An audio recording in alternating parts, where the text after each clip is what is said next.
Bismillahirrahmanirrahim. Assalamualaikum warahmatullahi wabarakatuh. Alhamdulillah wassalatu wassalamu ala Rasulillah Sayyidina Muhammad ibn Abdullah wa ala alihi wa sahbihi wa man wala.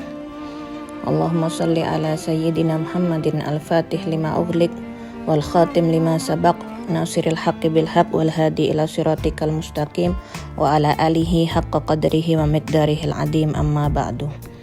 Alhamdulillah, segala puja dan puji syukur kehadirat Allah Subhanahu wa Ta'ala yang telah memberikan taufik dan hidayah kepada kita semua, sehingga pada siang hari ini kita kembali mengkaji kitab Nafahat Ramadaniyah, pertemuan ke-9 bab ke-8, yaitu tentang masjid. Mudah-mudahan apa yang kita lakukan pada siang hari ini menambah kadar kita menyemarakkan bulan suci Ramadan, insyaallah, sebagai amal-amal di bulan suci Ramadan yang makbul indallah, insyaallah. Tak lupa salawat dan salam senantiasa dan selalu kita haturkan kepada junjungan kita Nabi besar Nabi Muhammad sallallahu alaihi wasallam. Langsung aja, al-masajid. Al-masajid itu jamaknya masjid-masjid. Biasanya bahasa Arab itu kalau segala sesuatu yang diawali dengan huruf mim itu biasanya nama tempat. Apapun itu, misalnya kalau tempat orang sholat berarti musola, tempat orang masak berarti matbah. Karena bahasa Arab itu nggak punya nama spesifik untuk tempat.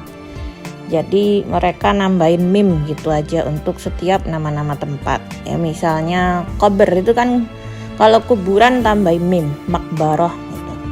Jadinya kuburan. Atau tempat makan, to'am itu kan makanan, mat'am jadinya tempat makan atau restoran. Darosah, belajar, madrasah jadinya sekolah. Nah gitu. Pokoknya segala sesuatu pakai mim biasanya itu nama tempat. Tapi ini bukan pelajaran bahasa Arab ya, ini nafahat. Cuman sekedar selingan aja biar tahu. Al-masajid itu jamaknya masjid. Jadi masjid-masjid, maksudnya masjid yang banyak, nggak cuma satu masjid tapi beberapa masjid. Al-masajid buyutullah yadkhuluhal mu'min fayafrahu wa yamrah kata'ir dakhala ila bustan yani. Masjid-masjid itu adalah rumah-rumahnya Allah Subhanahu wa Ta'ala. Yadkhuluhal mu'min, masuk ke dalamnya orang mukmin. Siapa mereka? Orang yang beriman kepada Allah Subhanahu wa Ta'ala. Yafrah wa yamrah, senang, sukacita, bahagia. Kata irdakha ilal bustan yani, seperti bahagianya burung yang masuk ke dalam hutan yani, yang rimbun, hutan yang banyak pohonnya yang hijau, botanical garden. Hujan yang hijau lebat. Nah biasanya burung kalau baru dilepas dari sangkar terus dikeluarin menuju hutan yang rimbun, ya seneng, terbang, bebas, bahagia. Begitu pula perasaan orang-orang beriman ketika memasuki masjid, dia bahagia, seneng, girang. Ada di sini yang masuk masjid sedih? Enggak ya, insyaallah pasti seneng.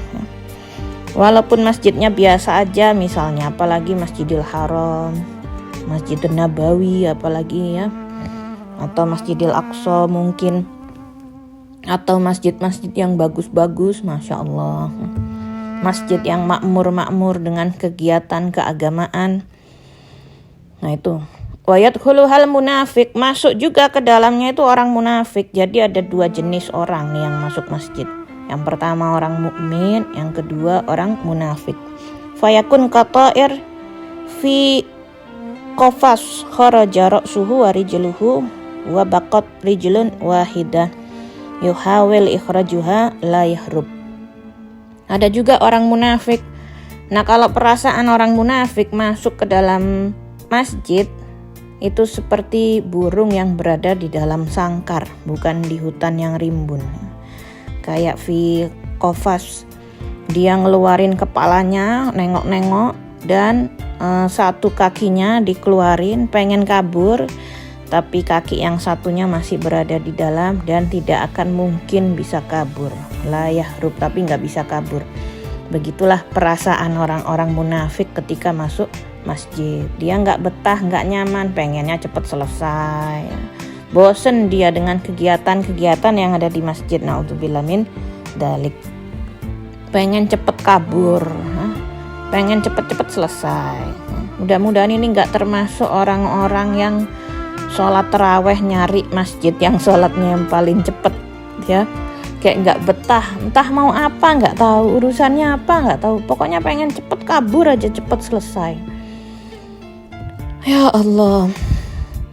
Wadai Allahu yad'u kulla muslim ilal masjid kulla yaumil khamis khamsa marrat. Allah itu telah menyerukan orang-orang muslim untuk pergi ke masjid. Laki-laki ya maksudnya. Kulla yaumin khamsa marrat. Setiap hari 5 kali. Maksudnya laki-laki itu hendaknya sholatnya itu di masjid, jangan di rumah gitu. Tunjukkan kelaki-lakianmu ya. Bukan dengan cara merokok atau yang lain, bukan ya. Menunjukkan kejantanan itu dengan cara sholatnya di masjid 5 kali sehari. Itu baru laki-laki. Yang sholat di rumah itu cewek, perempuan. Masjidnya perempuan itu di rumah-rumah mereka, di kamar-kamar mereka. Semakin sembunyi semakin bagus. Wala sholatan li jaril masjid illa fil masjid. Tidak ada sholat bagi yang bertetangga dengan masjid illa fil masjid, kecuali di masjid. Ya, gak boleh kalau ada laki-laki tetanggaan sama masjid, depan rumahnya, sebelah rumahnya masjid, ya. Dia sholat di rumah, aib, ya. Tidak ada sholat kecuali di masjid bagi yang bertetangga dengan masjid. Jangankan yang bertetangga, yang kalau cuman jalan aja depan, gak tetanggaan, misalnya di kampung sebelah, tetap harus sholat di masjid. Ya, langkahnya itu dihitung hasanat, ya, setiap langkah ke masjid. Wa basyara Nabi sallallahu alaihi wasallam, Nabi Muhammad memberikan kabar gembira kepada al-masyaina fid dulam, barang siapa yang berjalan di jalan kegelapan di saat gelap. Kapan itu fid dulam? Kegelapan yang dimaksud adalah Isya dan subuh. Ya. Gelap-gelap, dia bawa lampu atau bawa senter, torch, ya. Jalan ke masjid, ya, itu Allah nggak bakal sia-siakan. Zaman dulu tuh kan orang kalau ke masjid bawa kayak lampu gitu, lampu gantung yang ada minyaknya itu. Itu Nabi Muhammad ngasih kabar gembira. Siapa yang berjalan di jalan kegelapan demi sholat di masjid, ya, subuh dan isya itu kan susah. Kemarin udah kita jelasin panjang lebar masalah subuh dan isya, ya. Fiddulam ilal masjid, jalan dalam kegelapan ke masjid, bin nuritam yaumal qiyamah, nanti bakal dibalas dengan dapat nuritam, cahaya yang sempurna di hari kiamat. Jadi kelihatan nanti orang yang ahli-ahli masjid ini di hari kiamat bakal bercahaya. Yang dapat nur yang sempurna, oh ini orang masjid, ya. Wa amara umma an yashhadu liman iqtadaha bil iman, ya. Dan diminta untuk kaum muslimin itu setelah diberikan kabar gembira, meminta umat untuk menjadi saksi siapa yang melakukannya dengan iman. Jadi bumi-buminya itu bakal bersaksi. Liman iqtadaha bil iman, siapa yang melakukannya dengan penuh keimanan dan penuh keyakinan. Wa akhbara annaman qalbuhu mu'allaq biha, dan juga ada kabar buat orang-orang yang hatinya terikat dengan masjid, yang gak bisa lepas dari masjid, ya. Nungguin masjid terus, ya. Udah sholat duhur pengen cepet-cepet kapan sih asar, udah kangen pengen ke masjid lagi. Ada jenis-jenis orang yang seperti itu, ya. Pemuda-pemuda masjid, orang-orang masjid yang hatinya terikat dengan masjid, yang sampai tua tuh bakalan urusannya masjid terus, ya.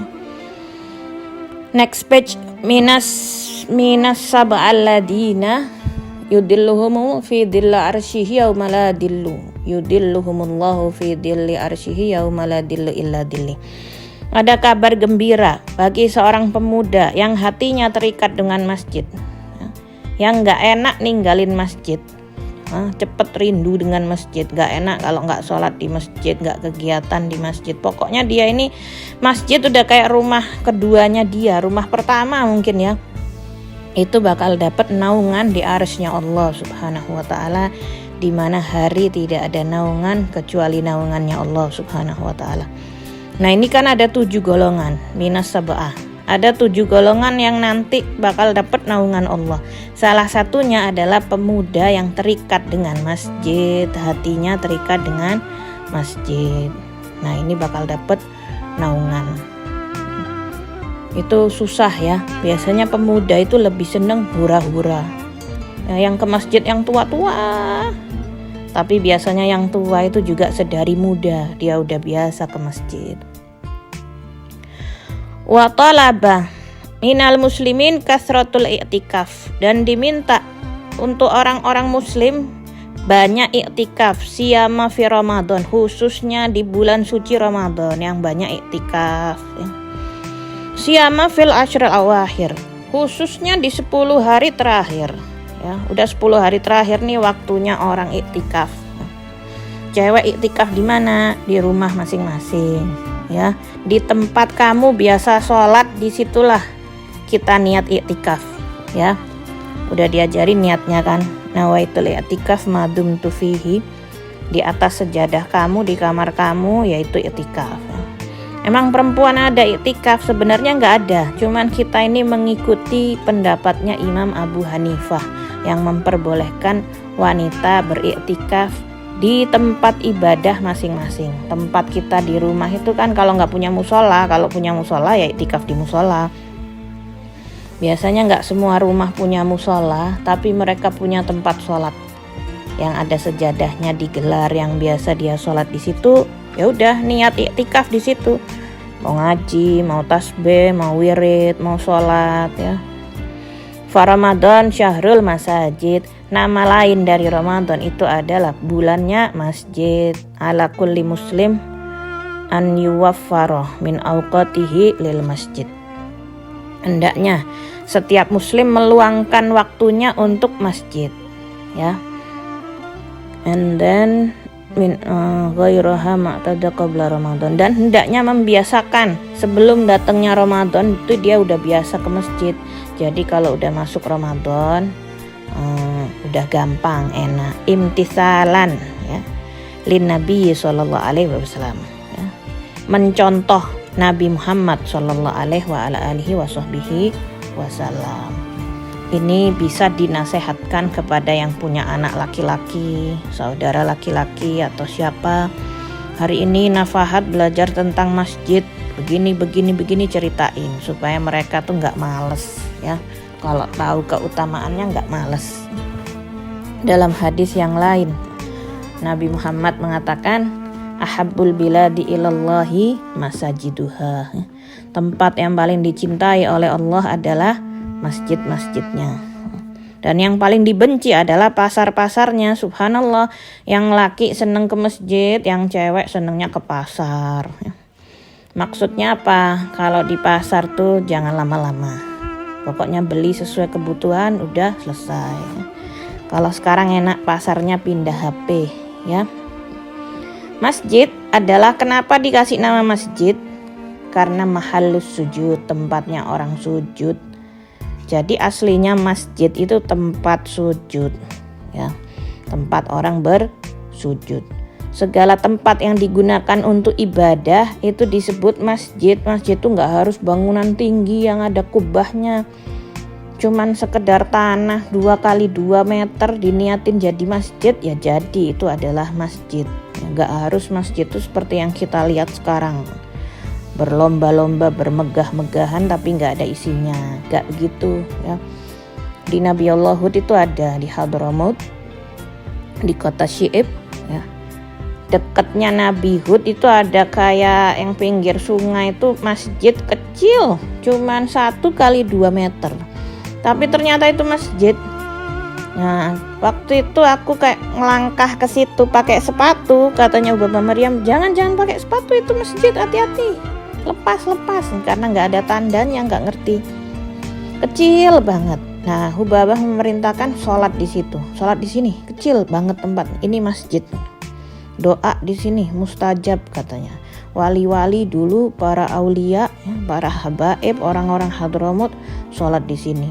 Ya udah kita ikut aja gitu. Tempat kecil itu bisa jadi masjid, karena Rasulullah bersabda, telah dijadikan untukku bumi sebagai masjid dan bersuci, ya. Makanya kalau nggak nemu tempat sholat, bisa sholat di mana aja, bebas ya. Yang penting bersih, suci. Bisa jadi tempat sujud, ya. Bisa jadi masjid. Nggak harus bangunan masjid. Masjid itu adalah pokoknya rumah yang digunakan untuk ibadah kepada Allah, tempat, nggak harus yang gimana-gimana. Nah, cuman masjid yang sekarang ada menara petunjuk, ada syiar agama, dibangun oleh orang-orang mukmin, ya. Untuk apa? Ngumpulin orang, bisa sholat bareng, bisa menghadap Allah dengan khusyuk, ya, dan lain sebagainya. Ya, karena itu rumahnya Allah. Katanya Sayyidina Umar bin Khattab mengatakan,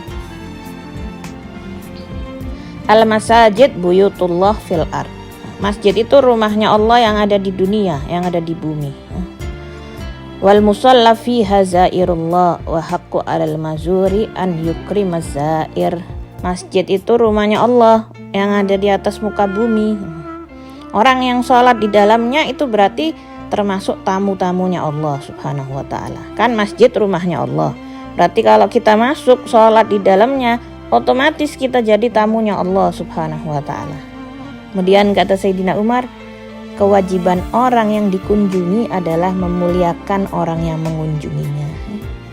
Ya, kewajiban yang ditamui itu memuliakan tamunya, ya kan? Artinya apa? Yang masuk masjid itu orang-orang yang dimuliakan oleh Allah Subhanahu wa ta'ala. Allahumma ja'alna minhum insyaallah. Nabi Muhammad SAW, dulu Nabi Muhammad itu hijrah ke Yastrib, ke kota Madinah bersama sahabatnya Sayyidina Abu Bakar As-Siddiq, ya. Kemudian saat Nabi Muhammad hijrah sampai di salah satu pinggiran kota namanya Kuba. Nah, pinggiran kota Madinah disebut Kuba, yaitu satu desa, ada sumurnya, sehingga Nabi singgah ke tempat itu, soalnya ada air di situ, ada sumurnya. Nabi singgah beberapa malam tinggal di situ. Nah, karena orang-orang Madinah itu, orang-orang Ansor mendengar Nabi Muhammad tinggal di situ, mereka berbondong-bondong, ya, pengen mengunjungi Nabi Muhammad, pindah, ya. Kenapa? Pengen mendirikan sholat bersama Nabi Muhammad SAW. Meskipun pinggiran kota, mereka datang, bela-belain. Akhirnya Nabi Muhammad mikir, berarti tempat ini harus dijadikan masjid, ya. Karena banyak orang mengunjungiku untuk sholat bersama Nabi Muhammad SAW. Akhirnya Nabi Muhammad ngambil batu, diletakkan pondasi batu tersebut, ya. Istilahnya kalau sekarang apa? Peletakan batu pertama, gitu. Diletakkan batu tersebut, Nabi Muhammad niat, akhirnya tempat itu dijadikan masjid, didirikan masjid. Begitu Nabi Muhammad meletakkan batu, diikuti Sayyidina Abu Bakar, diletakkan pas di atas batu Rasulullah SAW. Jadi orang pertama kali yang meletakkan batu dalam kiblat masjid adalah Rasulullah. Kemudian Sayyidina Abu Bakar meletakkan, kemudian Sayyidina Umar bin Khattab, kemudian Sayyidina Utsman bin Affan, para sahabat Muhajirin, Ansor, semua bahu-membahu meletakkan batu, semuanya ngikutin Nabi Muhammad sampai jadi masjid tersebut. Dengan waktu yang sangat singkat, karena semua ikut serta pembangunan masjid, akhirnya selesai, ya. Masjid itu dibangun, merupakan masjid pertama dalam Islam, namanya Masjid Kuba yang ada di Madinah. Yang kalau kita ke sana harus mengunjungi Masjid Kuba, ya. Karena yang sholat di dalamnya itu pahalanya seperti ibadah umroh. Masya Allah, ya. Dulu dikasih nama Masjid At-Taqwa. karena yang masuk orang-orang bertakwa. Akhirnya dikenal dengan nama Masjid Quba karena berada di desa Quba saat itu. Begitu. Akhirnya ya udah jadilah Masjid Quba. Dulu itu masih berupa bangunannya batu-batu.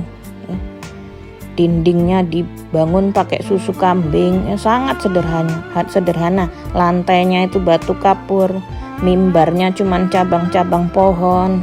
Atapnya dibiarkan terbuka begitu aja, jadi kalau panas kena panas, hujan kena hujan.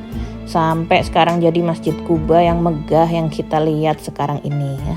Salah satu ikonnya Madinah yang terkenal selain Masjid Nabawi, Masjid Quba, Masjid Sab'ah dan lain sebagainya. Mudah-mudahan kita jadi orang yang bisa memakmurkan masjid insya Allah ya. Kemudian kalau di masjid tuh ngapain aja? Doa, minta sama Allah Subhanahu wa taala ya. Kalau cewek-cewek doa di mana aja ya, di rumahnya masing-masing. Dikatakan kalau Ramadan ya, barang siapa yang mengeluh tentang besarnya penyakit dosanya. Dosa itu penyakit loh teman-teman ya. Jangan dikira dosa itu sesuatu yang hanya dosa gitu aja, itu penyakit dan perlu disembuhkan. Barang siapa yang mengeluh tentang besarnya penyakit dosa, maka datanglah kepada Allah di pintu-pintunya di bulan Ramadan. Di rumah bisa, di masjid bisa, maka dia akan mendapatkan harumnya puasa. Doa-doanya diampuni ya. Karena kenapa? Bukankah Allah sendiri yang telah menjanjikan as-shaum li wa ana ajzi bih ya. Jadi syairnya mengatakan begitu. Bahkan Allah Subhanahu wa taala memuliakan puasa itu dengan tazkiyah. Tiap amalan itu buat dirinya kecuali puasa itu dikiaskan hanya untuk Allah Subhanahu wa taala. Apanya yang diulang? Barang siapa yang mengeluh tentang besarnya penyakit dosanya, maka datanglah kepada Allah di pintunya di bulan Ramadan. Maka dia akan mendapatkan harumnya puasa. Itu syair. Lupa siapa penyairnya. Itu syair ya, artinya tuh begitu. Barang siapa yang mengeluh tentang besarnya penyakit dosanya, maka datanglah kepada Allah di pintunya di bulan Ramadan dan dia akan mendapatkan harumnya puasa. Bahkan Allah itu membela dan memuji sampai pada batasan bau mulutnya orang puasa dipuji oleh Allah Subhanallah seperti harumnya misik. Coba kita mikir ya, kita kasih contoh. Kita punya murid banyak, misalnya kita guru ya. Terus kita nih punya murid banyak. Nah, ada 3 santri misalnya, 3 murid kesayangan kita. Favorit lah istilahnya. Nah 3 nih dipanggil gurunya, sini. Coba kamu masak ya, masak makanan favorit saya. Hari ini Ustadz atau siapa gitu ya, Ustadzah pengen makan makanan yang kamu masak. Nah tentunya sebagai murid yang baik dia pasti nyenengin gurunya kan. Ya. Akhirnya dia rela, yang satu ke pasar beli ikan, beli bawang, yang satu masak, yang satu ngaduk, numis, pokoknya gimana caranya bikinin masakan kesukaan gurunya. Nah, kalau pas lagi taklim, gurunya nih ngelihat murid-murid yang lain wangi-wangi, Masya Allah ya, pakai parfum, pakai siwak, pakai minyak wangi, rapi-rapi. Kecuali yang 3 ini baunya nggak enak, yang satu bau bawang, yang satu bau ikan, yang satu bau apa lagi tuh, bau gosong mungkin. Karena kenapa? Kerja di dapur bikinin makanan favorit gurunya, gitu kan. Kira-kira gurunya tuh lebih sayang yang mana? Yang bau wangi tadi atau yang bau bawang? Gurunya pasti lebih seneng yang bau bawang daripada yang wangi-wangi. Kenapa? Karena gurunya tahu mereka masak untukku. Mereka ini gara-gara aku sampai mereka nih gimana ya? Bau bawang gitu. Karena yang bikin bau itu ya gurunya sendiri, gurunya yang nyuruh masak gitu loh. Dan mereka tuh berbuat begini rela ya, sampai bau Masya Allah kebanyakan di dapur itu karena aku. Ya tentunya gurunya memandangnya dengan pandangan, oh kesian ini udah masak buatku ya, pandangan lebih sayang, lebih cinta ya. Karena banyak khidmah buat gurunya misalnya. Nah Allah subhanahu wa ta'ala juga begitu kan. Karena yang bikin bau itu kan puasanya. Ini yang bikin saya cinta kepada mereka, katanya Allah. Jadi itu pujian dari Allah subhanahu wa ta'ala. Seakan-akan Allah ini membela kita ya, menguatkan kita semua. Membela bau mulutnya orang puasa ya. Makanya kalau dibela sama Allah itu jangan marah-marah ya. Nanti apalagi kita ya kadang, hei mulutmu bau loh, jangan menghina loh. Ini lebih disukai oleh Allah daripada rihal misik, daripada minyak misik maksudnya. Tapi walaupun seperti itu ya jangan diumbar ke sana kemari, pede ya, udah dibela sama Allah pede ya. Thayyib. Di surga itu nanti istimewa ya. Beliau sallallahu alaihi wasallam, Nabi Muhammad bersabda, sesungguhnya di surga itu ada pintu khusus ya, pintu VIP istilahnya ya. Kalau orang masuk pesawat seperti boarding pesawat, kalau kita mau masuk pesawat itu kan boarding pesawat ya, nunjukin boarding pass. Yang nggak pakai antri sebelah kiri, yang pakai antri sebelah kanan. Yang nggak antri itu ada talinya merah, khusus buat business class atau first class atau anggota SkyTeam atau anggota Garuda Miles. Pokoknya orang-orang khusus, orang-orang kaya yang punya kartu kredit gitu misalnya. Khusus yang ekonomi ya, kayak kita ini ekonomi, silakan sebelah sana. Antri panjang sesuai nomor kursi masing-masing, nomor ini. Apalagi yang nggak punya hot seat ya. Tapi nggak yang business class, yang first class itu nggak pakai antri, ada jalur khusus VIP ya.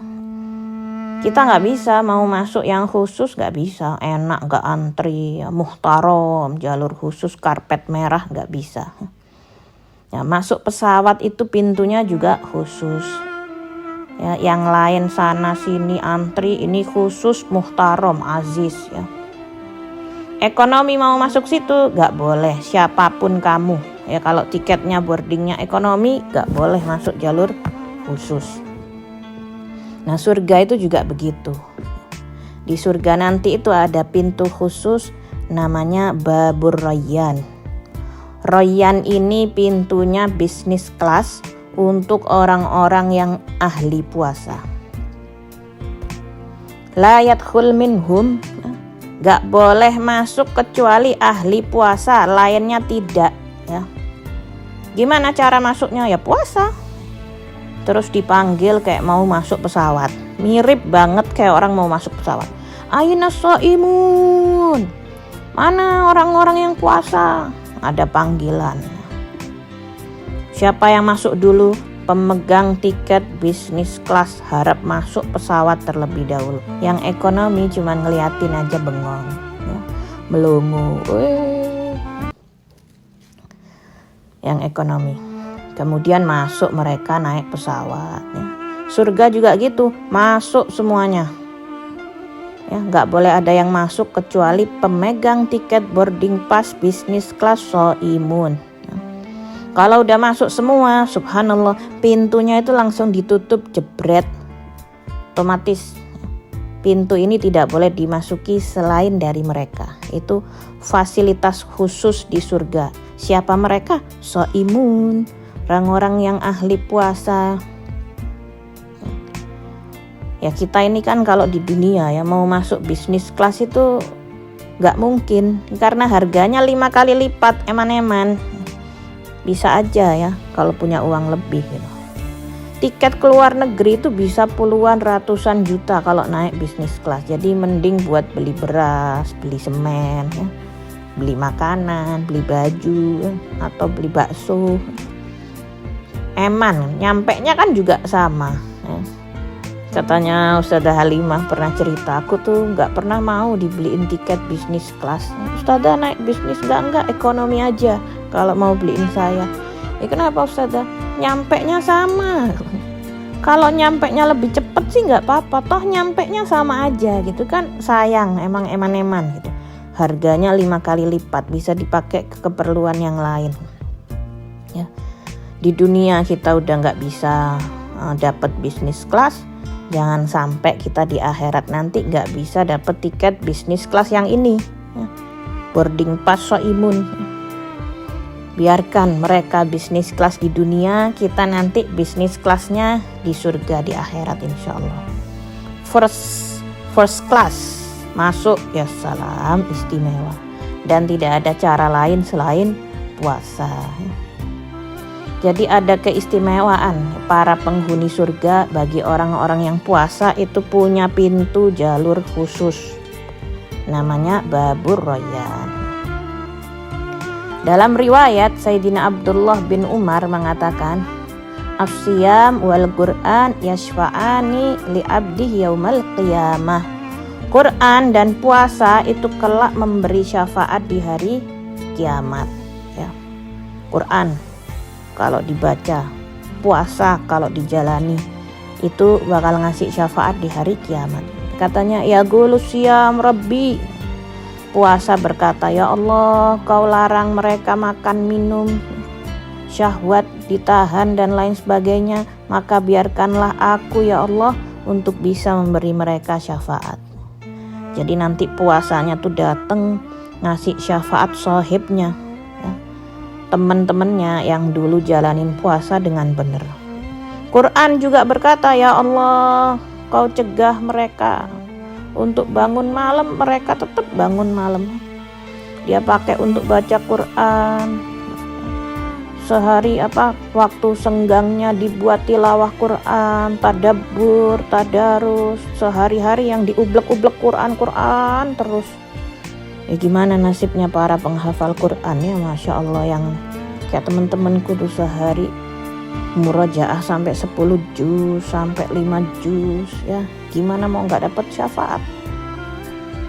Mereka merelakan waktunya demi aku ya Rob, maka berikan aku kesempatan untuk memberi mereka syafaat ya Rob, katanya Quran.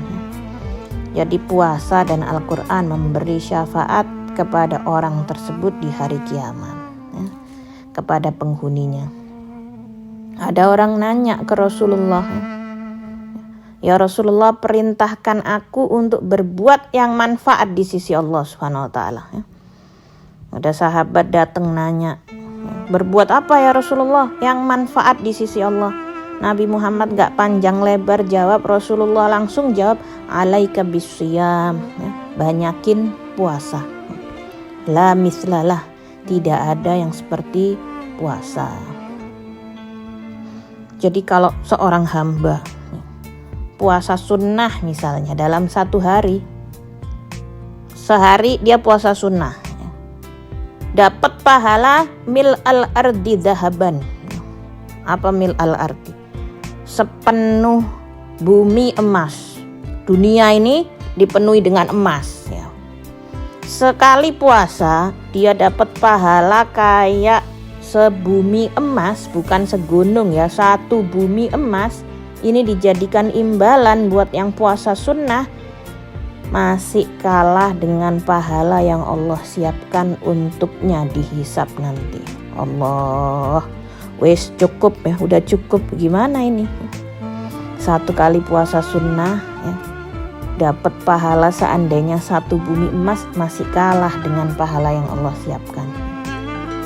Nah kalau kita denger yang kayak gini masih gak semangat puasa ya, puasa udah wes fadilahnya udah luar biasa dijabarkan, masih gak semangat ya, kamu kemana? Biasanya orang lihat puasa kayak gini ya, jadi malah semangat puasanya. Kalau lihat puasa pahalanya kayak begini, jadi pengen puasa 2 bulan ya. Pengennya Ramadannya 2 bulan 3 bulan. Sanggup gak kira-kira? Ya. Ya kayak orang Cina yang jualan tuh karena dia dapat keberkahan Ramadan, tokonya laris, Masya Allah, bikin usulan dirapatkan. Bisa nggak kita rapat, kita buat ya, rapat sama orang-orang pasar, kita rapat, kita buat puasa ini 2 bulan biar habis barang-barang stoknya ini, biar habis. Katanya yang muslim, sampean keberkahan dunianya aja, nggak dapat akhiratnya. Ini loh yang puasa ini gimana, puasa 1 bulan disuruh 2 bulan ya. Yang Cina enak gak ikut puasa ya. Subhanallah ya, hatta orang non muslim merasakan berkahnya Ramadan, gimana yang muslim ya. Itu keinginan aulia sholihin itu juga gitu sebenarnya. Para walinya Allah tuh kalau bisa ya, mereka bilang pengennya setahun penuh Ramadan. Ada yang bilang pengennya 2 bulan 3 bulan ya. Tapi ketentuan Allah itu sudah begini. Kalau kita maunya Ramadan 2 bulan, mau 2 bulannya itu pengen karena diskonnya banyak, rahat, rakse. Kalau Ramadan ada kembang api, mercon ya, puasa makanannya enak-enak, pengen 2 bulan hanya karena itu ya gak usah pengen ya. Kalau kita 2 bulan pengen supaya nambah puasanya, nambah ngajinya, ya sudah, yang 1 bulan ini dimaksimalkan. 1 bulan maksimalkan betul-betul. Kalau cuman pengen Ramadan makanannya enak-enak, istimewa Ramadan lebih enak-enak, ya gak usah ya, lebih baik gak usah. Wis, Masya Allah, Ramadan itu di mana-mana enak ya. Karena kenapa? Udah janjinya begitu ya. Ramadan itu bulan kebahagiaan ya. Dibuat gimana caranya orang mukmin ini bahagia. Saat berbuka farih, buka puasa seneng ya. Lihat pahala jadi pengen puasa terus ya, begitu.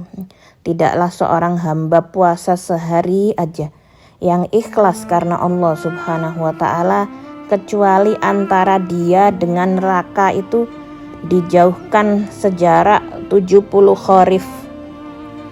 Seberapa kharif itu gak tahu ya kalau sekarang hitungannya. Itu satu kali puasa. Nah sekarang kalau sebulan puasa ya 70 dikali 30 berapa tuh? 2100 sudah ya. Intinya orang kalau udah puasa Ramadan intinya jauh dari neraka. Begitu. Dari apa yang disampaikan ya, beberapa hari terakhir ini kita udah lihat keutamaan Ramadan, keutamaan puasa. Ini membuktikan bahwa orang yang ahli puasa itu sudah nggak mungkin masuk neraka. Mustahil. Ya kata malaikat Jibril mustahil. Udah jadi umat Nabi Muhammad aja mustahil masuk neraka, apalagi yang ahli puasa. Udah nggak mungkin. Orang yang ahli puasa, bahkan dikatakan yang puasa sehari aja ikhlas itu sudah seakan-akan mustahil masuk neraka. Gimana yang hobinya puasa itu yang sehari? Gimana kalau dia itu yang berhari-hari? Sebulan puasa Ramadan, ditambah lagi Senin Kemis, ditambah lagi Ayamul Bid, ditambah lagi Muharram, ditambah lagi Asyura dan lain sebagainya. Masya Allah. Makanya dikatakan asyam zakatul jasad ya. Puasa itu zakatnya badan. Ya kalau harta kan ada zakatnya dikeluarin. Zakatnya badan apa? Ya puasa. Puasa itu zakatnya jasad. Sebagaimana diriwayatkan likulli syai'in zakah, setiap segala sesuatu ada zakatnya. Wa zakatul jasad as-shaum. Nah, zakatnya badan, zakatnya tubuh kita ini adalah puasa. Udah cukup makan, minum 11 bulan ya. Diajak puasa 1 bulan ini, dikasih haknya badan ini buat berzakat ya. Makanya siam nisfus sabar, puasa itu setengah dari kesabaran. Makanya orang kalau bulan Ramadan itu harusnya timbangannya turun. Gak boleh timbangannya naik nih. Gimana ini? Sekarang kita punya uang 1 miliar. Zakatnya berapa? 2,5%. 25 juta rupiah. Berkurang nggak? Berkurang jadi 975 juta. Yang tadinya semiliar dizakatin, uangnya berkurang jadi 975 juta karena habis keluar zakat. Ya puasa, zakatul jasad ya. Puasa itu zakatnya badan. Awal Ramadan misalnya berat badannya 70. Lebaran lah kok naik 80. Lah ini zakat kok tambah naik, ini gimana? Kef hada?